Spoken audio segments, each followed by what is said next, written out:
Doctor Who, Chameleon Wave. Written and read by Isaac Travers.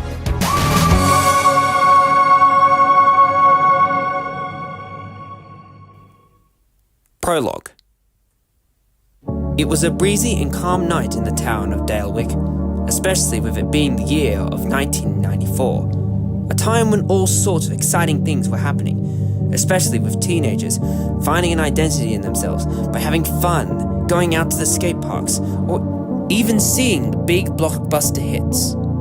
Yet for some reason, no one was out in the streets. It had been close to 6 weeks since people started disappearing, and no one knew why. One of the only few young teens around the town was a 17-year-old boy called Rev. He pulled off the hood of his bomber jacket and tried to ignore the dampness creeping through his sleeves. The posters in his hands were already getting damped, the ink threatening to blur into black smears. He smoothed one against the side of a lamppost. The sign read, "Missing, Lucy, Aaron, Tom."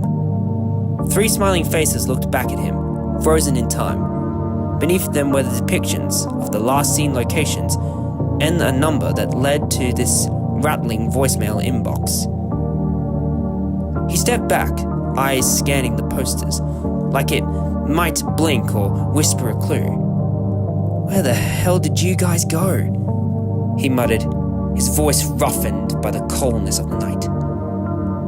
Rev moved to the next postbox, taping another flyer on its red painted surface.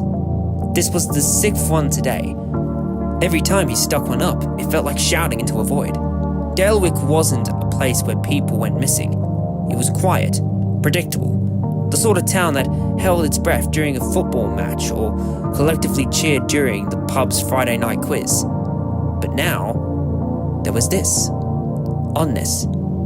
Lucy, Aaron, and Tom. They'd vanished, almost as if they never existed. No sign of struggle, no open tabs at the cafe, just a strange silence that replaced their laughter. Rev kept strolling.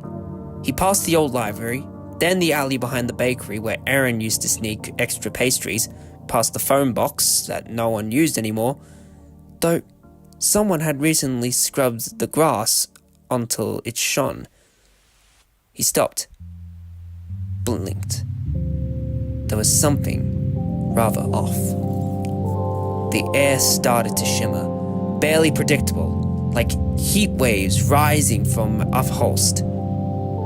Only it wasn't warm. Rev felt it was his chest first, a hum that vibrated through his ribs. The world shifted, just for a second, like reality had flickered. "Not now," he whispered to himself, pressing a hand against the postbox to steady himself. "Keep going!" Even as Rev was riding away, he didn't see the shadow watching him from above the rooftop. Something from out of this world. Chapter 1. The following morning, a strange sound was heard that didn't belong in 1994, or any year for that matter. A gust of wind spiraled through the narrow lines, fluttering one of Rev's missing posters down onto the road. In the middle of the street, out in thin air, a tall blue box faded into existence. Its doors began to creak open, and out stepped a man in a rumpled coat and wide eyes. His hair was messy in all directions, yet it was styled to look trendy. A woman followed him, young, sharp-eyed, and wrapped in a jumper that didn't quite match the period. Her name was Caitlin Lambert. The young man, known as the Doctor, was already waving his sonic screwdriver around in the air, like a magician expecting invisible threads. Caitlin tilted her head, arms crossed. "What is that thing again?" The Doctor didn't look up. "A sonic screwdriver. It can read maps, times, and dates, although I haven't found a setting for it to work on wood." Caitlin then interrupted. "Why don't you just get a phone? It does all the same things." The comment Caitlin gave made the Doctor stop. His eyebrows raised so high they threatened to fly off his forehead. "Did you seriously just compare a sonic screwdriver to a phone?" "Yep." Caitlin replied without hesitation. The doctor looked at her, scandalous. Wow, humans nowadays. I remember when they all went crazy for this stuff. You used to be so impressed. Caitlin shrugged. I guess I've got higher standards. The doctor laughed under his breath and returned to scanning. The sonic weird, letting out high-pitched trills as it took in the town around them. Anyway, where are we? Caitlin asked. You never actually told me. I don't know yet, the doctor said. Far too casual for someone who just landed them into a mystery. I used the randomizer. Caitlin squinted at him. You used the what?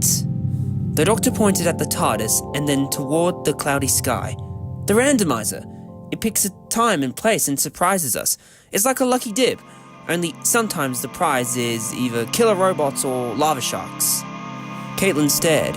And you thought that was a good idea? Absolutely, the doctor grinned, then checked the readout on the screwdriver. We're currently in the year 1994. Yeah, the 90s were fun. Grunge music, Tamagotchis, suspiciously heavy mobile phones. He trailed off, turning into a slow circle. Only one problem. Caitlin's eyes widened. 1994, no way, I love the 90s. The music, the movies, the drama. However, Caitlin noticed it too. The silence. Not just quiet, but unnatural quiet. No car engines, no laughter from pubs, no dogs barking. Not even the breeze dared make a sound. Where is everyone? She said, looking around the area. You're quite right, Caitlin. It's a lot quieter than what would be expected, the doctor murmured. He flipped the screwdriver back up and began scanning. The device pulsated, reading the town like an invisible pulse. Now that's odd, the doctor muttered. 1994 is meant to be a big year.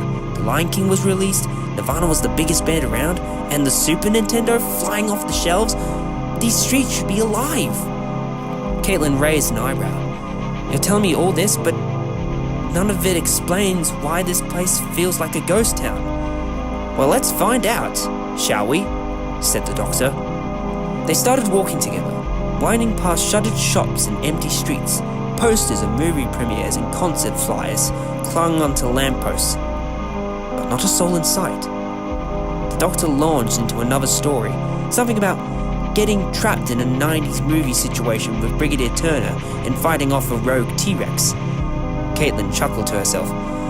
That does sound crazy, Doctor. But her chuckle faded, and she noticed something strange. There was silence. No punchline, no continued rambling, no doctor. She stopped, and then turned. Doctor? But there was no response. She spun around fully. Empty street. Just her, with a few rustling papers caught in the wind. Doctor! She called again, louder. Still nothing. Caitlin's face tightened with unease. Oh, great, she muttered. Now it's just me. How am I supposed to get around here now? From behind her, something moved. A whisper of sound, like dry leaves brushing off bricks. Caitlin turned, but saw only an alleyway disappearing into the fog. Somewhere, deeper in town, a shadow moved silently, dragging its captive through a veil of reality. As Caitlin looked around, she happened to find an old video store called Chameleon Videos and Vinyls. The place looked rather brand new compared to the other shops beside it, which had stood there since the early 20s. The logo itself was quite striking, with a neon image of a chameleon, looking hyped to appeal to the younger generation. That's a strange name for a store, Caitlin said, puzzled as she walked into the shop. From what she saw, the place was rather clean, with the videotapes and vinyl records all in a neat order from A to Z. Hello? Is anyone there? Yelled Caitlin as she looked around cautiously, inspecting some of the videotapes the store had about. One tape that caught her attention was a newly released Australian movie called Muriel's Wedding, which was still in cinemas at that time. It could be likely that it was a bootleg copy that the store accidentally got from one of its customers who took their video camera to film it a week earlier. Just as Caitlin was about to pick up one of the tapes, the shop clerk walked out from behind the staff room that was kept in secrecy as a sign right next to the beaded curtain said, "Staff only, keep out." The clerk looked over at Caitlin and unexpectedly crept up behind her. "Can I help you with anything, madam?" he said in a polite voice. Caitlin, on the other hand, was rather surprised. "Sorry, you gave me a fright," she said. "I apologize if I startled you," said the store clerk. Caitlin then took a quick breath, which refreshed her explanation to the clerk about the disappearance of the stranger that she had happened to just met a few hours ago. Yes, please. I'm looking for a friend of mine. He goes by the name of the Doctor. Did he come in here?" The clerk looked at her confused, yet something seemed off about him, almost as if he knew something about it, but did his best to remain cool about this news. "I don't know what you're talking about. I'm sorry, but if there is anything you need, please do let me know." The clerk then went back to the staff room, which actually was a control room, which was filled with all sorts of buttons and switches. Inside was a set of cryogenic stasis chambers that were holding a lot of townspeople, mainly young adults who had happened to come across the store or had been taken at night in the streets. The clerk then activated a computer monitor, which showed a picture of a woman that was completely covered in a black cape with a hood over the top. The clerk then spoke to her of the situation that he had just come across. "Mistress, a human is looking for a doctor. Is he the one you warned us about?" Somehow, after hearing the word doctor, a realization came to the woman. "Yes, it must be." The woman then removed her cape, revealing a bright red coat and long black hair. This was none other than the Rani. "Then the plan is working just the way I needed it to. The young lady won't be expecting what will happen to her now that the doctor is in my grasp." The Rani laughed maniacally, knowing that everything had been planned precisely well. The clerk then reached onto his watch, slowly revealing a green-like face that was crooked, almost alien-like. He was a shape-shifting alien known as the Chameleon. Chapter 2. 15 minutes had passed since Caitlin had begun searching for the doctor. There was still no sign of him. With a sigh, she decided to take a break and leaned against the front counter of the store, where a small television was playing Mighty Morphin Power Rangers. It had been on 12:30, though she wasn't exactly keeping time. Just as she began to zone out to the nostalgic sound of the cartoonish fight scenes, a broadcast interruptedly cut off and shifted to the breaking news bulletin. A male anchor appeared on screen with grey slicked back hair, a thin moustache, and a black suit paired with a beige tie. "We interrupt this program to bring you breaking news," the anchor announced gravely. "It has been nearly a month since the disappearances began in Dalewick. Day by day, more of the town's youth vanish without a trace. Locals believe the strange and sudden arrival of a video rental store, Chameleon Videos, may be connected to the unsettling pattern of missing persons." Before Caitlin could react, the screen went black, with a certain click. She turned sharply. The store clerk had exited his office and stood beside the television, holding the remote. "Have you found what you're looking for, madam?" he asked, his voice flat and unreadable. "Not yet, I'm afraid," Caitlin replied cautiously. Something about his demeanor started to put her off on the edge. "The store will be closing very soon," the clerk stated, matter-of-factly. Caitlin frowned. "Wait a minute. the sign says you don't close for another 2 hours. I was implying that you were leaving now, the clerk said with a sinister undertone. Before Caitlin could respond, the clerk pulled out a blaster from beneath the counter. What the hell? Caitlin grasped, stumbling back. Then right before her eyes, the man began to shimmer and contort. His human features started to melt away, revealing molted green skin, glowing eyes, and a mouth that was impossible to see. His form twisted until he stood before her fully, transformed. A rogue chameleon. I am a chameleon, he hissed. And you are an ally of the Doctor. What? How do you even know him? Caitlin stammered, unable to process what she was seeing. My masters were foolish to trust that cosmic hobo back in the 60s. The creature growled. We tried to make Earth our home, but he stopped us. Our first infiltration failed, but now, decades later, our people return. And this time, we are not alone. Caitlin took a step back as her heart began to start pounding with fear. Stay away from me! Yet the chameleon lunged forward. But before he could get closer, a brick flew through the air and struck him hard in the shoulder. He howled and crumbled down to the floor. Hey! You, shape changer! Take this! A voice called.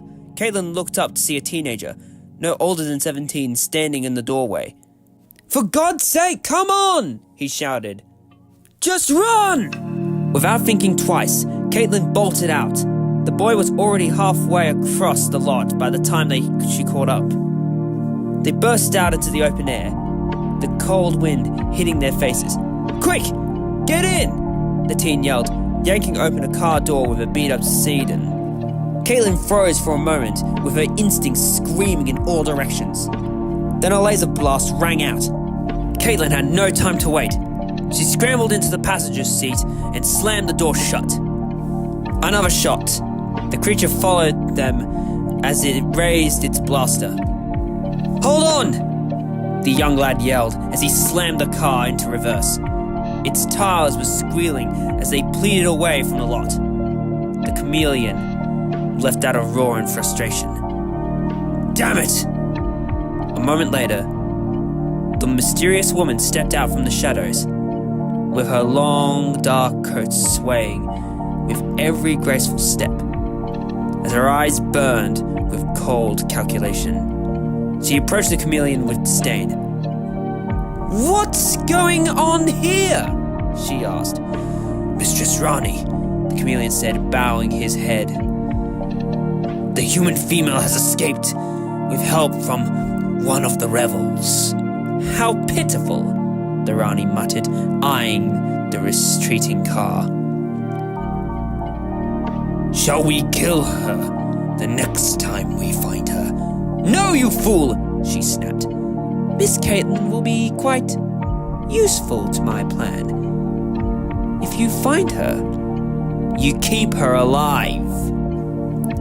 Rev's car spread through the streets of Delwick, with its tires crunching over loose gravel and old leaves. Inside, Rev kept one hand on the wheel, the other resting tensely on his lap. Caitlin sat beside him in the passenger seat, still shaken from the encounter. You alright there? He asked, sparing her a glance. Oh my gosh, thank you, Caitlin grasped, finally catching her breath. If it wasn't for you, I probably would have died back there. The young lad, who was called Rev, gave a little smile to her. Don't worry about that. I wasn't gonna just stand there and let a strange, moldy alien man zap someone in a video store. Believe me, this town's been a total madhouse lately. Chapter 3.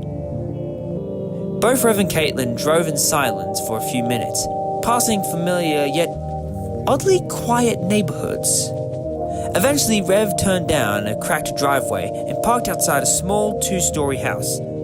Well, here we are, Rev announced, stepping out of the car and monitoring for Caitlin to follow. Where are we?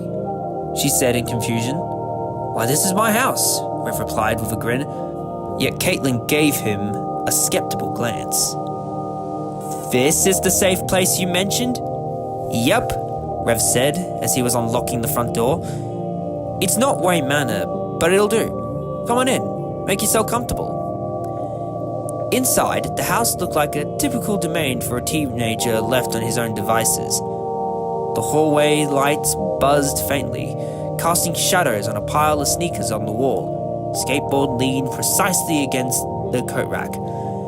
Rev's living room was a mixture of normal and neglected. Pizza boxes were stacked on a coffee table next to the tower of half-filled soda cans. An old beanbag lay crumpled in a corner, and a massive TV cluttered with gaming consoles and mismatched remotes. Caitlin wrinkled her nose slightly as she stepped over a pair of baggy jeans. Sorry for the mess, Rev muttered, noticing her glance. My parents are out of town for the week, being kind of left in charge of the place.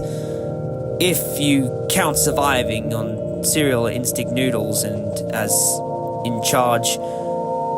No worries, she said, offering a half smile. I've seen worse. Caitlin sat down on the couch, brushing aside a stray chip bag. On a nearby shelf was a photograph in a cracked frame. Being somewhat curious, she picked it up.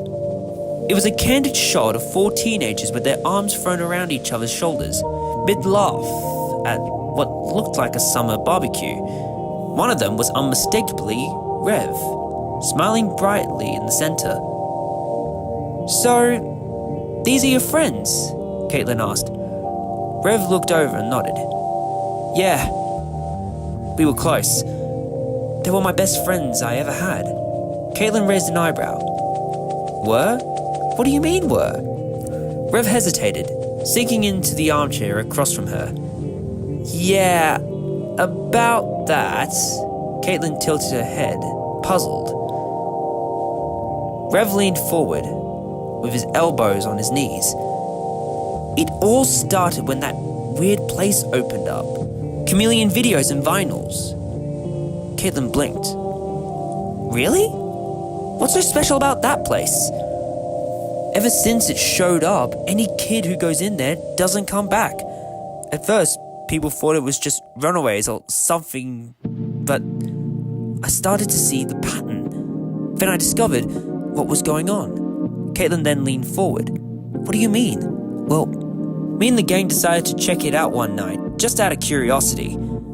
The clerk was off, super polite but fake. Like, too polite. We tried to browse casually, but then he changed. Literally, unmasked himself. That's when I realized he wasn't human.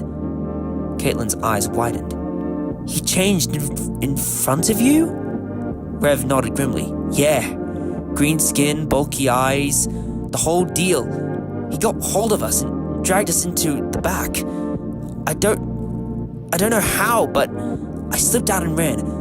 I've been trying to figure out what's been happening to the others ever since, but they never came back. I haven't seen them since. Well, that's horrible, Caitlin whispered. I have a friend who might be able to help, but he's been kidnapped by those chameleons or whatever they're called. Rev exhaled sharply. Damn, that's bogus. Then I guess we're in this together, just you and me, against a bunch of alien shapeshifters. Caitlin gave a half laugh, almost out of nerves. Sounds like a solid plan, but how are we supposed to get into the video store? Won't they be guarding the place? Rev smirked, tapping the side of his head. I might have a few ideas, and one of them involves a little thing called misdirection. Caitlin raised an eyebrow, intrigued but wary. Okay, I'm listening. Rev stood up and began pacing the room, stepping around a stack of comics and a lone cereal box left on the floor. If we're gonna do this, he said, we'll need gear, a distraction, maybe some serious luck. Caitlin looked down again at the photo, still in her hand.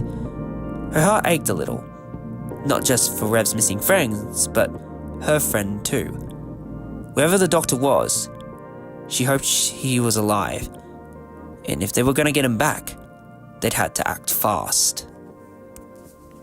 Chapter 4.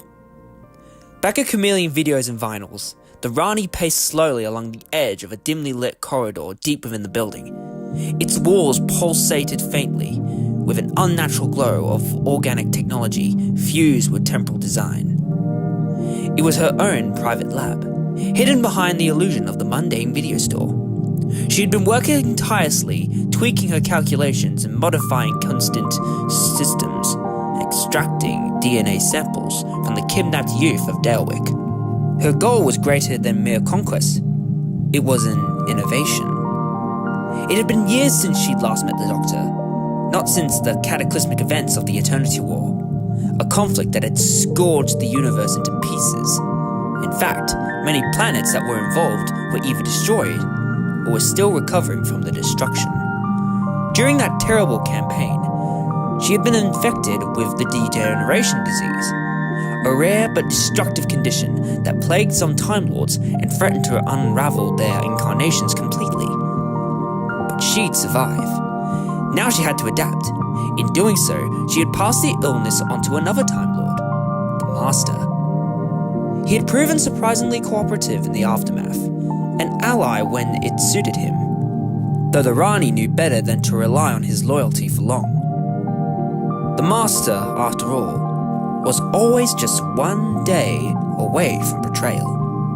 The Rani's latest experiment had nothing to do with Time Lord regeneration or even immortality. This time, it was about evolution and unlocking shape-shifting abilities through DNA manipulation, by using the Chameleon's advanced biology as the key to it all.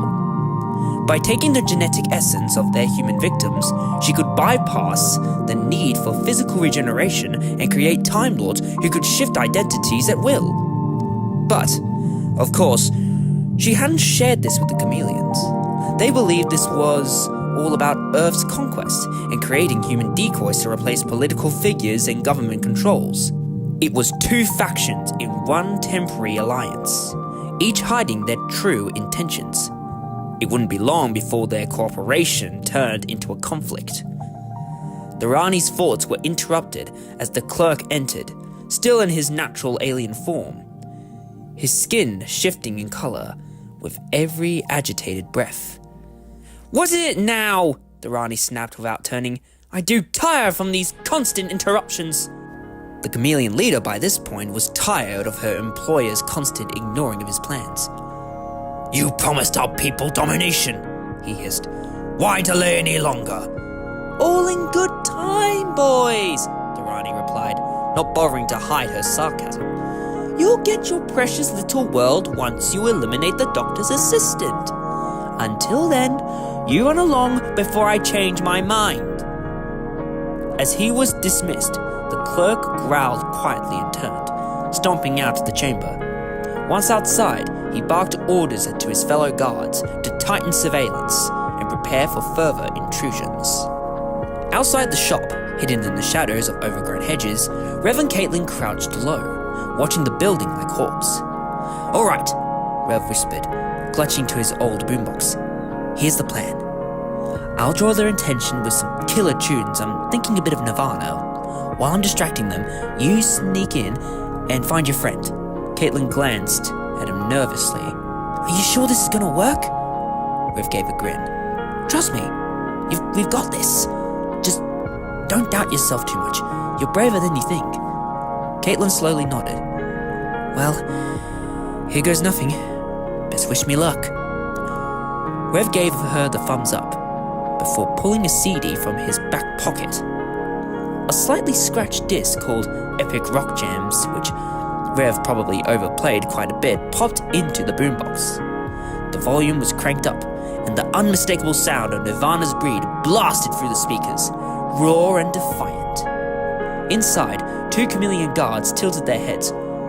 "What is that noise?" one of them muttered. "It's coming from the bushes." The moment the guards moved towards the sound, Rev and Caitlin sprung into action. One struck from behind, the other from the side. Within seconds, both guards were knocked to the ground. groaning before falling unconscious. "Well, that's sorted," said Rev. "But we gotta hide them. More of those things could show up." Caitlin nodded. "I've got an idea. We disguise ourselves. If we take their blasters and walk like we belong there, then they'll think that we finished the job." Rev gave a grin of joy. "Brilliant! Let's rock and roll!" They quickly grabbed the fallen guards' blasters and made their way into the front doors.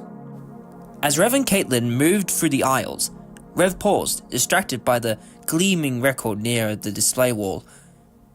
"Now you're the one that I've been looking for," he muttered, lifting the vinyl. Caitlin rolled her eyes. "Rev? Seriously? Now's not the time for shopping. I've been saving this one for the last month or so," Rev muttered. Caitlin then put the record back on the shelf. "You can buy it when we've done saving the world." Rev sighed and reluctantly put the record back. "Fine."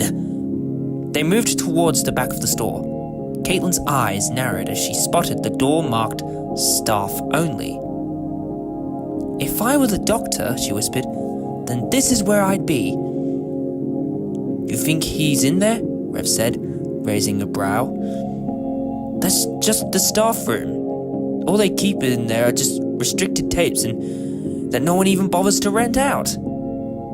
And it literally says keep out." "I can read the sign, thanks," Caitlin snapped. "But I know he's back there." Before they could make a move, a similar voice interrupted. "Going somewhere?" The clerk stepped into view, weapon in hand. "Ah, damn it," Rev muttered. "You two," the clerk said coldly. "Come with me. You might be more useful than you think." With some persuasion, Caitlin was taken to the Rani's base, which was beneath the surface of the shop. Rev, on the other hand, was taken in for questioning by the other chameleons. The interior of the Rani's room smelled faintly metallic, with tubes and consoles lining the walls, pulsating with eerie lights. Caitlin moved cautiously, her boots echoing slightly on the metal floor. "Doctor?" she called. "Doctor, are you here? I've come to get you out!" Yet a sinister laugh filled the room, sharp and controlled, like a practiced melody. "Hold it right there, you meddlesome troublemaker!" Caitlin spun around. "Who's there? Show yourself!" "I'm right behind you," came the answer. Caitlin turned sharply. The Rani stood there, just inches away, smiling coldly. "Best you drop the blaster," she purred. "Unless you like to end up like your friend." Caitlin slowly lowered the weapon and kicked it away. "So you're the one behind this," she said. "What have you done with the doctor?" The Rani raised an eyebrow. "Let's not get hasty. Questions are best asked with patience." Caitlin straightened herself. "Then let's start from the beginning. Why are you even here? Why invade Earth again?" The Rani twirled a dial on a nearby console. "Let me think. Yes. The chameleons approached me, desperate for aid in their conquest. I refused at first. It all seemed so boring, but then they mentioned they'd been defeated by the doctor. Now that changed things." "How do you know the doctor so well?" Caitlin demanded. The Rani smirked. "Have you not been paying attention? I'm a Time Lord, like him, one of the superior intellects in this galaxy. With my mind and the chameleon's genetic technology, we're on the verge of evolution. Imagine a race that no longer needs to regenerate, merely shift instantly, permanently. Even the video, sir, was the perfect trap," she said. "Anyone who entered was scanned, analyzed, and if deemed useful, replaced with a clone. Naturally, I couldn't resist the doctor interfering, so I sent my troops to capture him. And yet, he's nowhere to be seen." The Rani stepped aside and pressed a few buttons on a control panel. This in turn switched on a screen.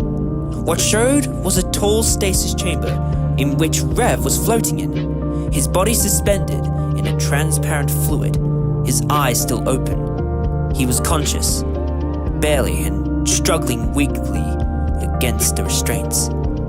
Caitlin was in utter shock. "Let him go!" she shouted. "Tell me where the doctor is," the Rani said coldly, "or your friend loses consciousness. Permanently." Before the Rani was able to press the button sending Rev into his inevitable demise, the device was immediately deactivated. The sound of a sonic screwdriver filled the room. As it turned out, the doctor had found his way into the secret area. "Well, this is rather a surprise," the doctor said, stepping further into the Rani's command chamber. "I didn't expect someone like you, Rani, to be working with the chameleons." The doctor raised an eyebrow, tilting his head slightly, as though trying to peer beneath the very skin of her motives. Caitlin, who'd sprung around in disbelief the moment he entered, was struggling to find words. "Doctor, you're here. I thought..." She paused, overwhelmed. "I thought she'd try to capture you. I thought you were gone." She rushed toward him without hesitation. The doctor gave a sheepish smile. "Gone? Me? It's rather hard to get rid of me, I assure you."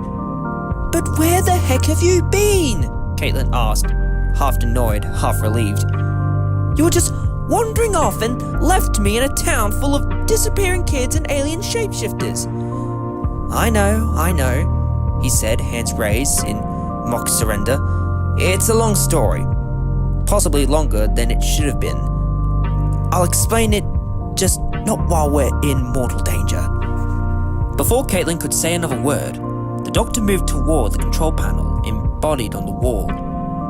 He flicked a few switches, then tapped a screen with a series of Gallifreyan interface glyphs, symbols only a Time Lord could properly interpret.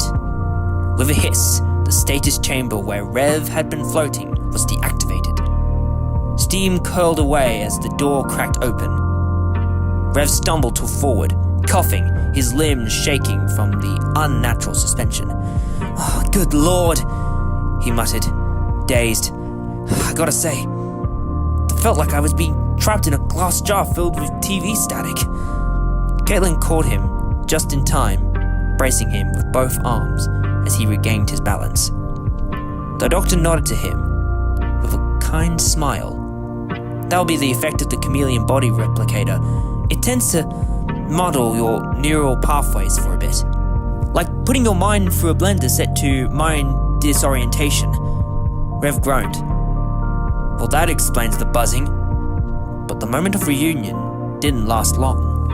The Rani, watching all of this with rapidly thinning patience, reached over to the clerk's holster and yanked free a chameleon blaster. Her movements were swift, her expression sharp as glass. "That's quite enough of that," she said, raising the weapon towards them. Her tone had gone cold and humorless. "I'm thrilled that you've all had your little reunion, but I'm afraid it's over now." She stepped forward, blaster pointed and ready. "So then," she continued, with her eyes flickering from one to the next, "the question is, who do I get rid of first? You, Doctor? The companion you barely know? Or the little metalhead with the attitude?" Now, the doctor said, raising a hand cautiously. "Let's not go pointing weapons in the room filled of combustible circuits. We all know how this ends, and I wouldn't do that if I were you." He added calmly, stepping slowly between the Rani and the others. The Rani's eyes narrowed. "Try me," she snapped. And then she fired it. But the blast didn't hit the doctor. It soared past him and slammed into the main control panel, exploding in a cascade of sparks. The console shrieked as red lights lit up across every terminal. Warning sirens began to blare. Smoke poured from ruptured vents above the systems across the base, beginning to short-circuit. The doctor's eyes widened. "Oh no, you didn't." The Rani, looking momentarily shocked by the chain reaction, she startled, tightened her grip onto the blaster. "That was not the target!" The doctor turned towards the failing console.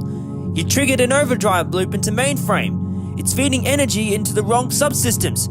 Do you know what this place is wired into? Of course I know, she snapped. I built it!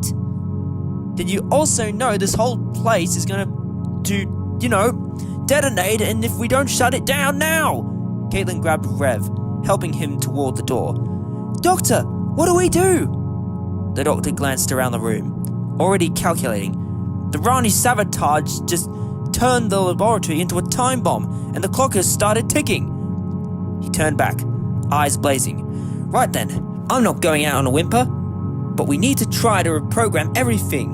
You, Mr. Chameleon, would you mind giving me a hand? Chapter 5. The red warning lights continued to strobe across the Rani's laboratory. Sparks rained from the main control panel, now ruptured by the blaster shot. The main console flickered erratically, and the interface continued to glitch rapidly. The doctor lunged toward the controls, eyes scanning the chaos. Caitlin supported Rev, who was still woozing, but alert enough to look around. This doesn't look good. Oh, it's worse than that, the doctor muttered, already siding beneath the console and access its underpanels. The Rani systems wasn't just running her cloning experiments, it's wired into the quantum capacitor grid. Overdrive mode is feeding back into the power nexus. In English? Rev asked, squinting. If I don't shut this down, the entire building goes up, and it'll take half of Dalewick with it. A deafening klaxon blared above them. On a nearby screen, a countdown had begun. T-minus 60 seconds. The Rani stood calmly in the smoke, smiling coldly. Well, this has all gotten rather dramatic. Well, the plan failed. Best I get the hell out of here. Enjoy blowing up in style. For goodness sake, Rani, the doctor shouted from beneath the console. You could have at least helped me stabilize the grid. If this blows up, you go up with it. But the Rani had no intention of staying. She pressed a button on a hidden device on her sleeve. Across the room, the junky jukebox near the black wall flickered and wired. With a steaming pulse of golden light, it revealed its true form. The Rani's TARDIS. Good luck, she said, turning to the doctor with a smirk. You always did like saving doomed people. I prefer leaving them to their fate. With a graceful flip of her cape, the Rani stepped inside her TARDIS. The door slammed shut, and a mechanical groan echoed as the machine vanished from the shop. The doctor clenched his jaw, but had no time to chase her. Typical. She always leaves a mess for someone else to clean up. The countdown ticked down. 54, 53, 52. Suddenly, the clerk came forward.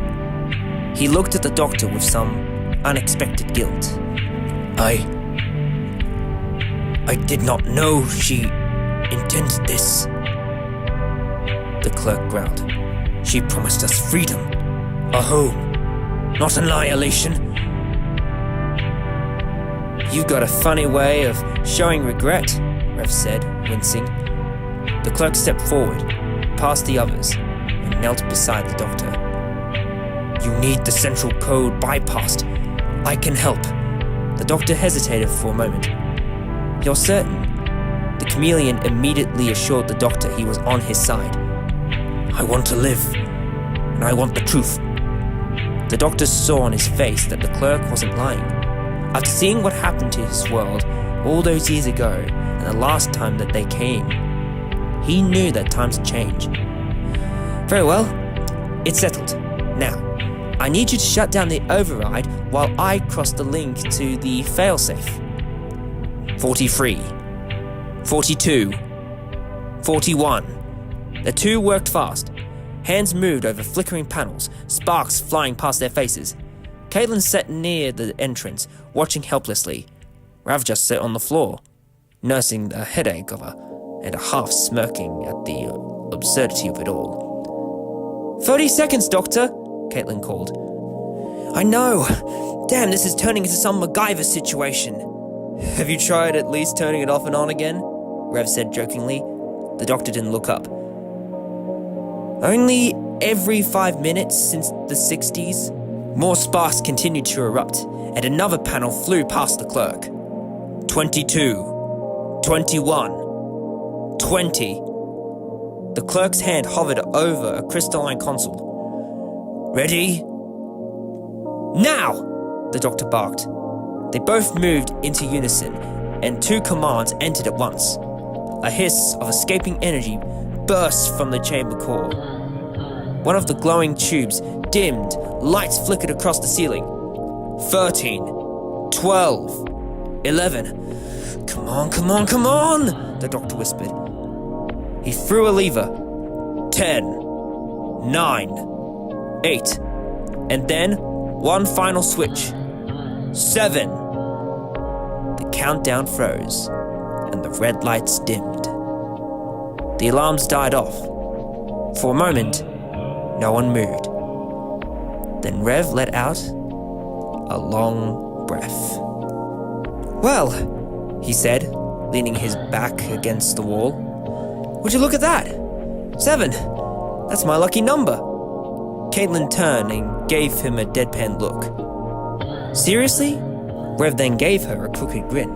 Hey, it worked, didn't it? The doctor stood up, wiping grime from his coat. Well done, he said to the clerk. The chameleon nodded, though his eyes were downcast. I should have not trusted her.